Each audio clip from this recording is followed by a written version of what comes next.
today and talk to you guys about the 7 steps to financial freedom. First of all, these are not my original ideas. I did get these from Dave Ramsey, but I wanted to talk through them really quick and give you guys a high level overview, sharing with you where I am in the steps, how I approach the steps, because I didn't necessarily follow what Dave suggested exactly. And then I just wanted to share with you like how I got started on them. So if that's something that you're interested in seeing, please keep watching. And transition. Okay. Okay, so the first step is to save a $1,000 emergency fund. And I started off with this step because the true goal is to have an emergency fund of anywhere between 3 and 6 months. But back when I started to try to get things together with my money, get control of my money, I didn't have like that much money to set aside immediately. So I started off with a goal of a $1,000 emergency fund. The thing about this though, if you are able to achieve this goal and get to this baby step, you are doing better than most Americans. Most Americans do not have a savings account. They do not have an emergency fund. So anything that comes up with them for them financially, the expectation is that they are going to have to use a credit card to take care of that. So first baby step is to save a $1,000 emergency fund. The way that I was able to do that, I opened up a savings account and I had $75 per paycheck going directly into that savings account. It was completely separate from my checking account. I did it with a totally different bank. I did it with a credit union actually. And I was having $75 per paycheck go there. And I threw out the card that came with the account. So in the event of a true emergency, I would have to physically go to that bank and get the money out, because before this initial $1,000 emergency fund, when I had it like attached to my checking account, I would often like be in a situation where like money would overdraft from my checking account and automatically come from this savings account. Also, since I could see it every time I logged into my account, I would be like, you know what? My friends want to go to Costa Rica and that is an emergency. I need this money right now. So I was often taking from that emergency fund when it wasn't like a true emergency. So what I had to do was, number one, have it come directly from my check before everything else hit my checking account. I had to throw out the card, so it wasn't like a quick access type thing. And I was only able to do $75 per paycheck, but I did that and I didn't look at the account and I let it grow. And within less than a year, I reached the goal and exceeded it. So the first baby step is to set up a $1,000 emergency fund. The key to being successful with it is to have it completely separate from your checking account.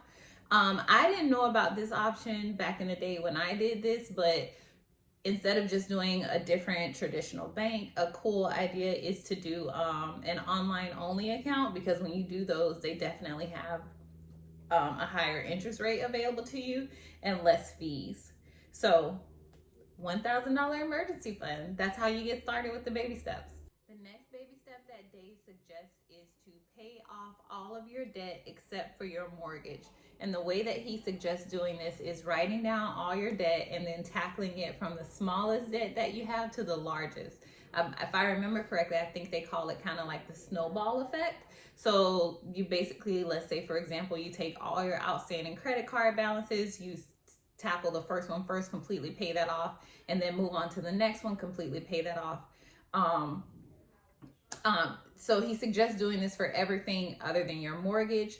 I had really bad credit when I started off with this journey, and I had a lot of credit card debt, but I did take this approach in handling the smallest balance first, moving on to the next one. I also closed a lot of accounts when I did that process. My credit definitely suffered, but if I would have left those accounts open and had access to that money, because I was so bad with money at this time, there would have been a huge risk of me using it. So second baby step, pay off all your debt except for your student loan, smallest to largest, take care of it in a snowball effect. Third baby step, yeah, not 2, 3.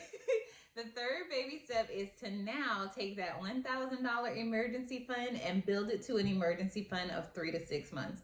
I will say, if you have mastered baby step number 1 and baby step number 2, getting to baby step number 3 is going to be so much easier because you're already going to have a better relationship with money, a better way in how you handle your money. So basically, it's pretty easy. You're going to be taking that money that you were applying towards building your initial emergency fund, that you were applying towards paying off your debt. And now you're taking that money and you're just putting it into a separate account to build up that 3 to 6 month emergency fund. Once you do this, you are going to have, your confidence is going to be so much better. You're going to have so much more financial security because you're not going to be worried about, like, what if I lose my job? What if I have an emergency? Like, having a 3 to 6 months emergency fund built up you're just going to feel so much better about everything going on in your life. You're not going to have as much stress. Most people don't have this built up. But if you were able to master number 1 and number 2, it's going to be so much easier to build up that 3 to 6 months emergency fund. You want to handle it just like you were handling that $1,000 emergency fund in the aspect of, you want to make it something that you're not looking at all the time. You want to make it something that's completely separate from your checking account. And you want to treat it as a true emergency fund. Going on a vacation with your friends to Costa Rica is not considered an emergency. Talk to myself. So baby step number 3 is to build a 3 to 6 month emergency fund. For baby step number 4, you're going to want to start to invest a minimum of 15% of your gross income into a retirement account. Now, the reason that I say a minimum of 15% is, depending on when you're starting this, you might need to be doing more. So in the example that Dave gave, putting in 15% is when you're like in your 20s. I want to say he used the example of being the age of 25. If you do that, you would have about $500,000 at the time that you retire.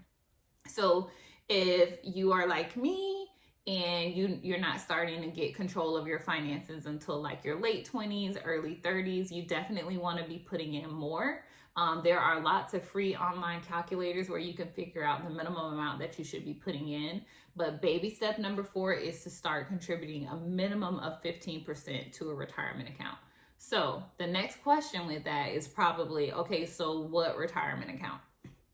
If you have a traditional job, a 9 to 5, it's a high possibility that they offer a 401k to you with company match.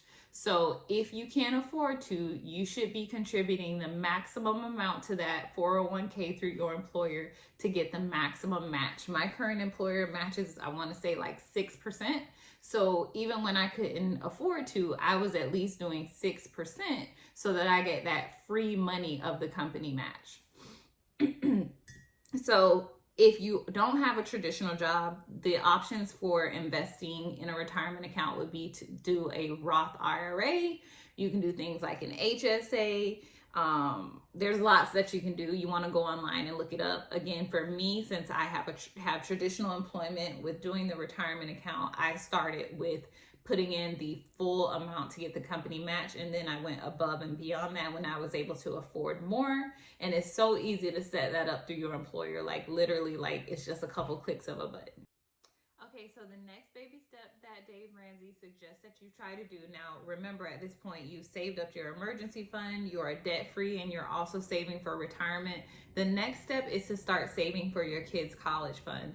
Why does he suggest doing this after you start saving for your retirement? It's a guarantee that you're going to get old, right? So you need to start preparing for that sooner rather than later. It is not a guarantee that your kids are going to go to college. And also with them, they have the scholarship option. For us, we don't get a scholarship for getting old. You know what I mean? Like Social Security where?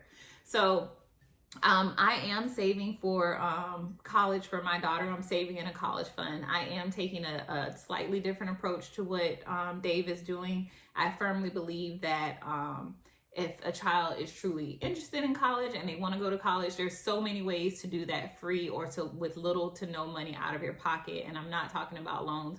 There's so many scholarships and so much free money out there, and they don't have to be the most smartest kid, out there. They don't have to have the highest GPA. There is money available based off of athletics. There's money available based on your household income. There are scholarships for having like freckles and red hair. Like there's scholarships for everything. So you just have to do your research. I'm more so saving because I want to be able to do things like pay for her car insurance, cover her car expenses and her living expenses, things like that. But we are going to lean on scholarships because I feel like that is a way to show that they are truly interested in the college experience. They want to own it and they want to be a leader in that experience. So I'm doing what I can to help her find those resources, help her get the volunteer hours, help her get the letters of recommendation, things like that. So I'm saving for college for her, but like with a different mindset.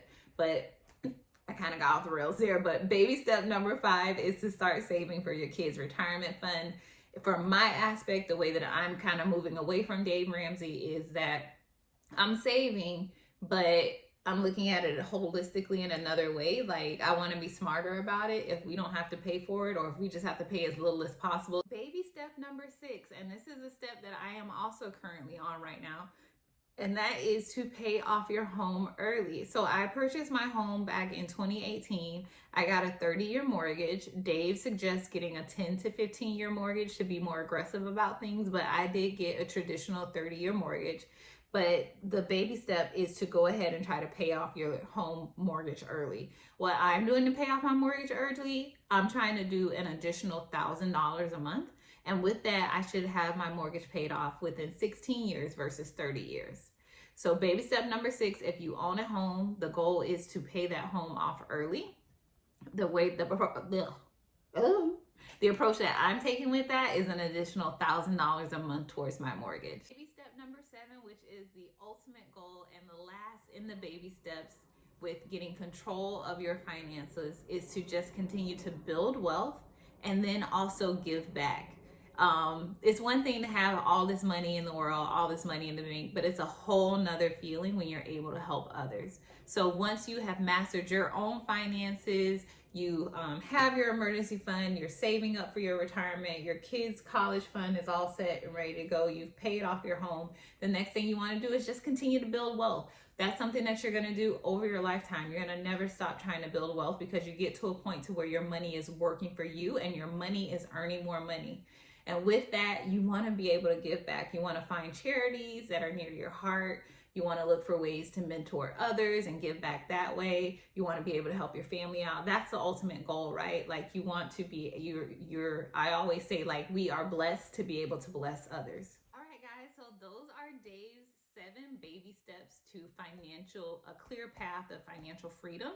I enjoyed sharing with you guys where I am on the steps. It was really cool to think back to how I got started on this process and how it was difficult for me to even commit to saving $75 per paycheck. It's crazy to see how far I've come. If you're going to be starting these 7 steps, I would love to hear about it in the comments.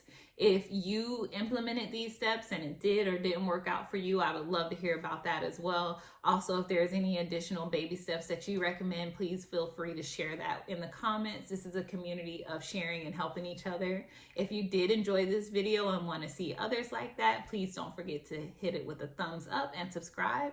And I'll see you guys in the next video.